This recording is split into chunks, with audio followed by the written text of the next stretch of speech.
शिरूर येथील तमाशा कायमस्वरूपी चालूच आहे। येथे भाजीपाला विकणाऱ्या महिला,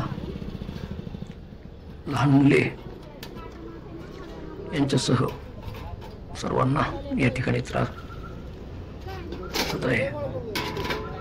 शिरूर नगरपालिकेचे कर्मचारी वारंवार त्यांना अर्वाच्य भाषेमध्ये व अपमानित करणाऱ्या भाषेमध्ये येऊन तिथून खायला सांगत असतात।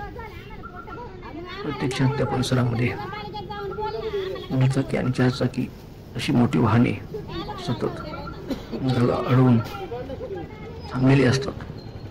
त्यांना कोणी काही म्हणत नाही। ती मोठ्या शेठ लोकांची आहे म्हणून का? आणि इथं बसणारे जे गरीब वर्गातील व्यावसायिक आहेत, भाजीपाला विकणारे छोटे व्यावसायिक आहेत, त्यांना वेगळा नियम का?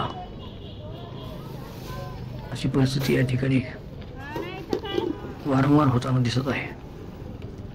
नगरपालिका प्रशासनाने याकडे आपले लक्ष वेधून या ठिकाणी योग्य असे वाहतुकीचे, भाजीपाला व्यावसायिकांचे आणि दोन्ही बाजूला असणाऱ्या व्यापाऱ्यांची सोय होईल अशा पद्धतीने व्यवस्थापन करावे